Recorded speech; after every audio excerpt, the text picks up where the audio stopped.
ndenge bozomi ebele liboso ya ba poste téléviseur na bino pona kolanda VH info ya mokona lelo o ezali wana pona kopesa ba information nyonso na o itali les commandants du temple le pasteur voici François Mutombo l'ambassadeur de la parole de Dieu pena o itali ACK Kalembele Mobimba pona mokona lelo ngai Julina Ngalula la femme de média nazana esengo pe plaisir ya ko présenter yango pona bino.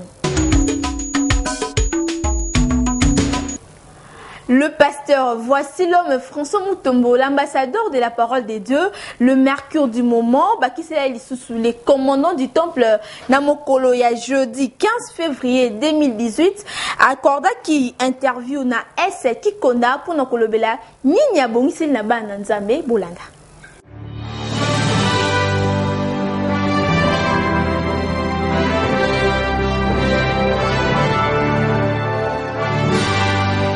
Ok, merci maman. Là-bas, tozana katia service na biso à 40 jours. Oyo, tozo continuer nango temezali destruction des influences diaboliques dans nos familles. Tozo koba toujours na cadre ya de condamnation, forme de condamnation na vie à moana dans une famille. Tout le monde est déjà premier point. Moi, na cause de condamnation suite à parce que les enfants qui sont une bénédiction, aux ambapesa ana baboti, bapesa ana libota, bakoki ko bitumba ba parents et koko kwe ya likolo bana, pe bana ba baby, mokole tumbu bazopesa na ba parents. Et deuxième forme, tout le monde est d'abord à part que condamnation est bitumba ya ba parents, tout le monde est dans ba famille, est dans ba alliance. Il y a déjà une condamnation antérieure, il y a des problèmes de babonga ate batonga ate mwana pa botami na famille et couper Hollande. Alors les autres toujours continuer au troisième forme. Il y a une sensibilisation de combattre les mains to commis semaine avant dernière vraiment à tout Hollande qui s'est vu on a attaqué tellement to renforcer to bouc à condamnation influence la territoire public de délivrance. Les commandants du temple, le pasteur, voici François Mutombo, l'ambassadeur de la parole de Dieu, a Tiaki Naban Nanzambe sur les 3 formes de condamnation. Bas détail l'élément oyo. Mokolo est jeudi 15 février, Awana, Aseka Kalembelembe et Indaki Mabe, Pambate, l'homme de Dieu, le pasteur, voici François Mutombo, à Tiaki Naba Nanzambe, toujours na thème général, il y a la grande communauté à Aseka sur la destruction des influences diaboliques de nos familles, à Tiaki sur les 3 formes et à condamnation à Katia famille. Première forme, il y a condamnation, total ce qui est une condamnation au Mutozo Bika. Pourquoi? Parce que le Kola Bisobana, nous sommes une bénédiction pour nos parents, une bénédiction pour nos familles.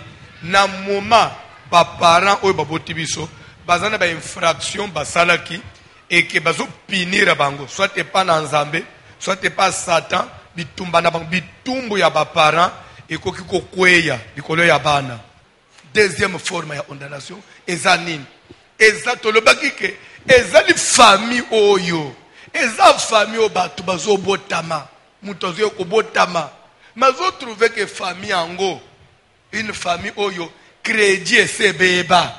Troisième forme ya condamnation. Hein?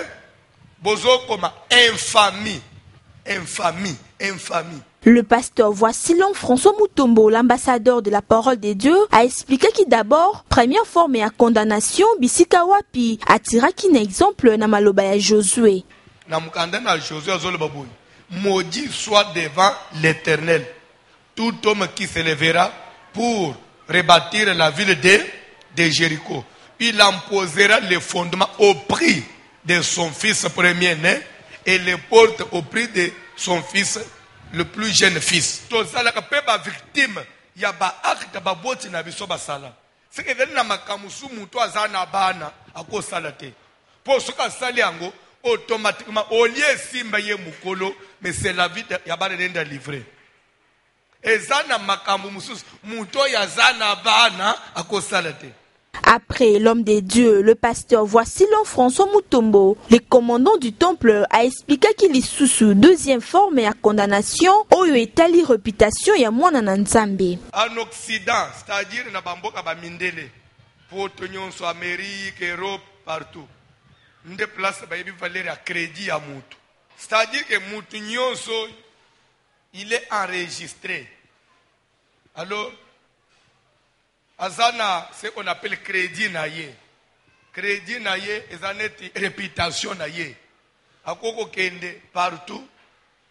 Soka salaka, il peut aller dans une banque où il peut être contenir à loger, solliciter un crédit, solliciter même prêt ou hypothèque, banque sumbelaye ndako, banque sumbelaye mutuka, banque sumbelaye soit tata eloko moko boye salelaye moi même ata moi maison moko commerciale, banque zo futa cash après ba kamati lokana ba pesiye yatikali suka zo futa banga malema. Amen. Alors soko kei ko senga bongo avant banga salango bazo kota nano na vie na yo batal. Est-ce que tu es insolvable? Est-ce que za mutu mo correct?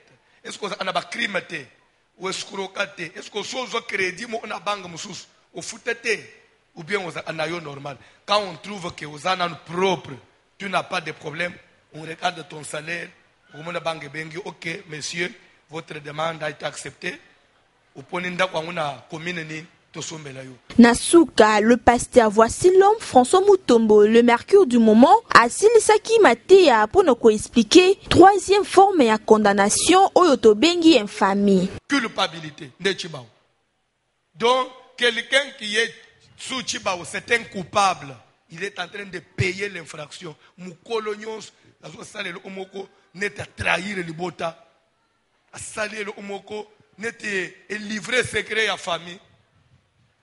À marcher pas conformément comme il fallait. Ndakisa, bozolanda. Papa na bino, abalisi yo mwana, alembongo na yo ya libala. Oya sengeleki olieto, za mwana ne aliboso. Amileli mbongo alibala ye moko. Abanyu kobela, bakolo baza mwena Chibao, aza coupable.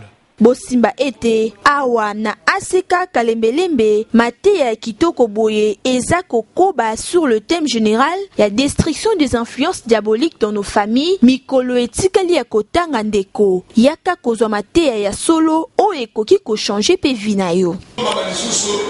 L'homme de Dieu, le pasteur, voici l'homme François Mutombo, l'ambassadeur de la parole de Dieu, Bakisila Kailisusu, les commandants du temple, a Tiakiba Nanzambe sur l'infamie, peut expliquer qui va former les bas détails d'éléments au voilà. L'homme de Dieu, le pasteur, voici l'homme François Mutombo, a Tiaki na bana Nanzambe pour na koyeba ete, batu ebele bazalaka condamné na makambu ya mabe, na ba acte oyo ezo déshonorer Nzambe, oyo tobengi infamie, nde lingi koloba l'inculpabilité. Mwana asalili kambwa soni pe eyokisi famille na ye soni. Mwana asalili kambwa envers famille pe eyokisi famille soni. Apesilaki na exemple ndenge Ruben mwana ya Jacob asalaki mabe. Na tangu Jacob oyi babengi na kombo Israël. Abandaki kofanda na bakwe wana bamboka wana otafanda ki papa. Ruben alla coucher avec Bila. Ruben mwana ne aliboso akeko coucher na Bila, concubine de son père. Makangu atata na ye. Atayo moko Ruben. N'importe pas quelque chose. Vous allez me dire que les Lévi, Siméon, Judas, Issachar, Zabulon, bande nyonso bande kwa Ruben. Na kokona na bango bango bebima na basite. Bango basala ba infraction te. Basala ba mbeba te. Mais musika na famille. Bible zo ba que Ruben a couché avec Bila, concubine de son père. Toi, tu as commis une bêtise à côté de ta famille. Bosimba ete, infamie yangonde na baluba babengaka chibindi, soit elakisi pe inceste. Afongolaki lisusu bana Nzambe misu pona koloba ete, l'infamie eza le fait ya komanke baboti. Chibindi, l'inceste aussi, ça s'appelle chibindi. Mais chibindi, ce n'est pas seulement l'inceste. Au moins que tu vas open expliquer. Mwana asimbi papa na bango na nzoto. Eza chibindi. Osimbi mama na bino na nzoto. Mama zo beta yo. Mwana zongisa ate. Pe mwana se défendre ate. Na ko se défendre loboko esali bo ezui mama. Hey. mama tiki abanju olele Liliana beti ngai bande unayeba ye ezolungo obeti mama obeti biso nyonso obeti ba mama kulutu obeti ba noko obeti ba mama lek famille nyonso ya mama mwana na beta biso so ili kambo bobongisi yango te mama de bino kufi etikalika oyebi obeta biso oyebi obeta biso oyebi obeta ndozo mona mutu muso avanyi ni église awo makambo elanda kayeka bandu kuna oyebi obeta biso obeta nde kuna biso obeta biso papa na bino zo beta yo ubanyi mbangu ye pazo landa yo ozo fente boy akweyi chibindi ba acte ya boye ezopesa soni na famille na biso yango wana le pasteur voici l'homme François Mutombo l'ambassadeur de la parole de Dieu alendisaki na bandimi ya aseka kalembelembe yo muto tikali na ndaku yaka koyoka mate ya kitoko par ya bénédiction na yo Na suka ya mateya ya mokolo ya jeudi 15 février 2018, le commandant du temple, le pasteur, voici l'homme François Mutombo, a zanrakité ko fortifié Bananzambe, pour l'andaye na micro ya Eskikonda.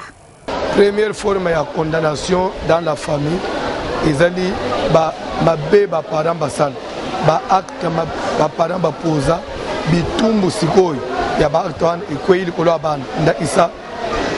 Josué Azoloba, maudit soit devant l'Éternel l'homme qui s'élèvera pour bâtir la ville de Jéricho. Il en posera les fondements au prix de son fils premier-né et les portes au prix de son fils cadet. Pour dire que acte oyo, parents wana zo posé, il faut écouter vie. Il y a moins de bosso mobile, et aussi c'est écouter vie.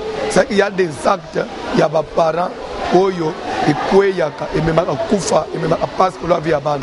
Des premières formes. Deuxième forme, tolobi, et des familles où déjà ma malédiction.